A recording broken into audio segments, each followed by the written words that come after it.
আজ আমাকে কথা বলতেই হবে ইনশাআল্লাহ, কারণ আগামীতে আবার আপনাদের সাথে দেখা হবে কিনা আমি জানি না। কথা বলতেই হবে। বসেন, কেউ দাঁড়িয়ে থাকবেন না। আমি দেখতে পাচ্ছি বাংলাদেশের ভাগ্য আকাশে উত্তর গগনে কালো মেঘ জমা হয়েছে। ঝড়ের পূর্বাভাস লক্ষ্য করছি। যদি মোকাবেলা করতে না পারেন সক্ষম ভাবে, এমন অন্ধকার গাঢ় কালো অমাবস্যার রাত আসতে পারে যার সুবে সাদেক হওয়া অসম্ভব। সুতরাং আপনারা কি কাপুরুষের মতো কাফের মুশরিকদের গোলামি করে মরতে চান? বিড়ালের মতো 500 বছর বেঁচে থাকার কোনো লাভ নাই। সিংহের মতো 1 ঘন্টা বাঁচতে চাই। আমাদেরকে বলা হয় সাম্প্রদায়িক উস্কানিমূলক কথা নাকি আমি বলি। পত্রপত্রিকা দিছে না তারা? সাম্প্রদায়িক উস্কানি কথা, সাম্প্রদায়িক উস্কানিমূলক কথা বলি। সেই জন্যই বোধহয় শত শত মুসলিম আমাদের কাছে এসে মুসলমান হয়। মানুষে আর বোকা বানানো যাবে না। যাবে কি? আর বোকা বানানো যাবে? তারপর বলছে কি? এরপরে বলছে আমাকে বলছে রাজাকার। শুনে রাখো চট্টগ্রামের লক্ষ লক্ষ জনতা, পার্লামেন্টে যখন আমাকে এই কথা বলা হয়েছিল, আমার পার্লামেন্টের কলিগ জাফরুল্লাহ চৌধুরী সাহেব বসে আছেন এখানে। হ্যাঁ, জাফরুল ইসলাম চৌধুরী বসে আছেন পাশে। প্রধানমন্ত্রী সুদ্ধা, অন্তত 3 শতাধিক পার্লামেন্টের সম্মানিত সদস্যরা সেদিন বসা। 1997 সনের বাজেট বক্তৃতা যখন আমি করতেছিলাম, ডক্টর কুদরতে খোদা, নাম রাখছে কুদরতে খোদা, আসলে গজবে খোদা। এই লোকটি নাস্তিক, ইসলামের চূড়ান্ত দুশমন। তার প্রণীত শিক্ষা ব্যবস্থার যখন সমালোচনা করছিলাম, ট্রেজারি বেঞ্চ থেকে আমাকে বলা হলো রাজাকার। আমি আমার সমস্ত শক্তি একত্রিত করে বলেছিলাম শুধুমাত্র হিন্দুস্তানের রাজাকারেরাই আমাকে রাজাকার বলতে পারে। আমি বলেছিলাম 1973 সন পর্যন্ত আমি বাংলাদেশের কোন রাজনৈতিক দলের নেতা এবং কর্মী ছিলাম না। আমি রাজাকার নই। আমাকে রাজাকার বলে যদি তাকেও প্রমাণ করতে না পারে 10 কোটি টাকার মানহানি মামলা দায়ের করব। আমার এই বক্তব্য সারা দুনিয়া শুনেছে। পার্লামেন্টে আমার এই বক্তব্য রেকর্ড হয়ে আছে। সেদিন 3 শতাধিক পার্লামেন্ট মেম্বারের কেউ আমার চ্যালেঞ্জ গ্রহণ করেন নাই। যে কোনো ব্যক্তি পার্লামেন্টে গিয়ে আমার বক্তৃতা দেখে আসতে পারেন।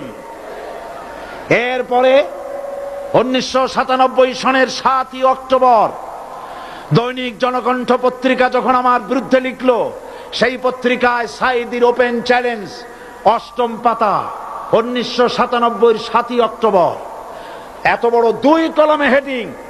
সেখানে আমি বলেছি বাংলাদেশের সকল সাংবাদিক, গোয়েন্দা বিভাগ, বাংলাদেশের সকল বুদ্ধিজীবীকে আমি আমার পিরোজপুরে আমন্ত্রণ করছি। আমার উপস্থিতিতে যদি কেউ প্রমাণ করতে পারে বাংলাদেশের স্বাধীনতা যুদ্ধের বিরুদ্ধে আমার কোনো ভূমিকা ছিল, সজ্ঞানে স্বেচ্ছায় জাতীয় সংসদের সদস্য পদ থেকে পদত্যাগ করব। 3 বছর পার হয়ে গেছে, আজ পর্যন্ত কেউ এই চ্যালেঞ্জের মোকাবেলা করে নাই। সুতরাং আমাকে যারা রাজাকার বলবে তারা পিতৃ পরিচয়হীন অবৈধ সন্তান। 1971 সনের, শোনো মুসলমানেরা, 1971 সনের কোন কাদা সাইদির গায়ে লাগে নাই। আমাকে রাজাকার বলে জনগণ থেকে বিচ্ছিন্ন করবা। জনগণ থেকে আমারে বিচ্ছিন্ন করা যাবে না, কারণ এই জনগণ আমার জন্য আসে না, এই জনগণ আসে আল্লাহর কোরআনের জন্য।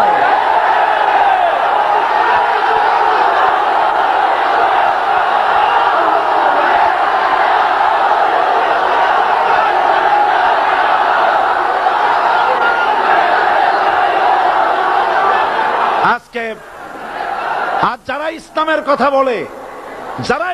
কথা বলে, তারাই রাজাকার, তারাই মৌলবাদী। মৌলবাদী বললে আমরা অসন্তুষ্ট হই না, কারণ মৌলবাদী শব্দটা আসছে মূল থেকে। মৌল শব্দ এসেছে মূল থেকে।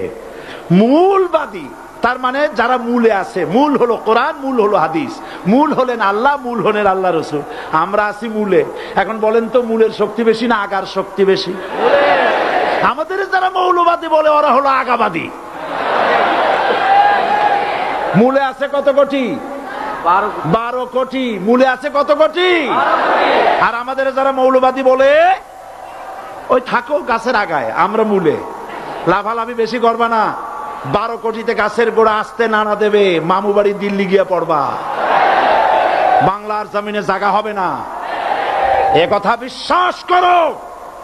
বাংলাদেশের মুসলমানদের শরীরে এক বিন্দু রক্ত থাকতে শয়তানের তৈরি করা ধর্ম নিরপেক্ষ মতবাদ বাংলার জমিনে কায়েম হতে দেওয়া হবে না, হবে না।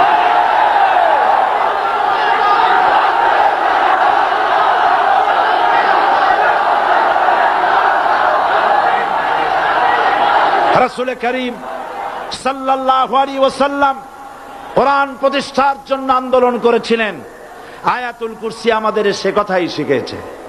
আল্লাহ রাব্বুল আলামিন বলেন, আল্লাহু লা ইলাহা ইল্লা হুয়াল হাইয়ুল কাইয়্যুম। প্রাণ খুলে পড়েন, আল্লাহু লা ইলাহা ইল্লা হুয়াল হাইয়ুল কাইয়্যুম। আল্লাহ হচ্ছেন তিনি, যিনি ছাড়া কোনো ইলাহা নাই, আইনদাতা নাই, বিধানদাতা নাই। আমরা মানুষের তৈরি করা আইন মানি না।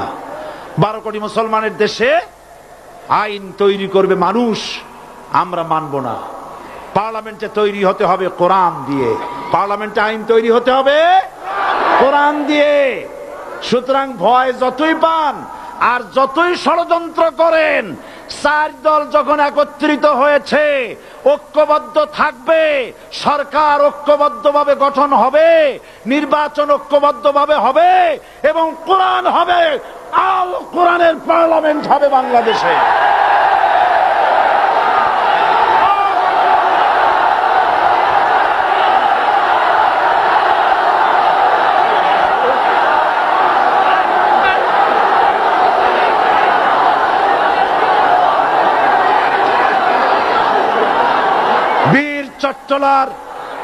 বীর চট্টলার মুসলমানেরা, বীর চট্টলার মুসলমানেরা স্বাধীনতার ঘোষণা এই চট্টগ্রাম থেকে স্বাধীনতার মহান ঘোষক প্রেসিডেন্ট জিয়াউর রহমান সাহেব দিয়েছিলেন। এই চট্টগ্রাম থেকেই ইসলামী রাষ্ট্রের ঘোষণা হবে।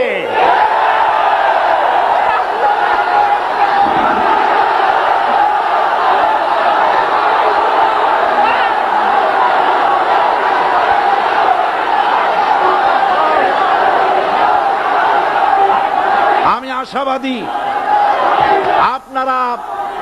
আপনারা অবশ্যই তা পারবেন। আমি 100% বিশ্বাস করি ইনশাআল্লাহ। কারণ যে ষড়যন্ত্রের মোকাবেলা করে স্থানীয় রাজনৈতিক দলের নেতৃবৃন্দ কোরআনের মাহফিল সিনায় এনেছেন, আমি প্রথম দিনই বলেছি চট্টগ্রাম তাফসিরুল কোরআন মাহফিল কোন রাজনৈতিক দলের প্রতিনিধিত্ব করে না। এটা কোন জামাত শিবিরের একক সম্পদ নয়, এটা চট্টগ্রামের মুসলমানদের কলিজার টুকরা তাফসিরের মাহফিল। সুতরাং এই মাহফিল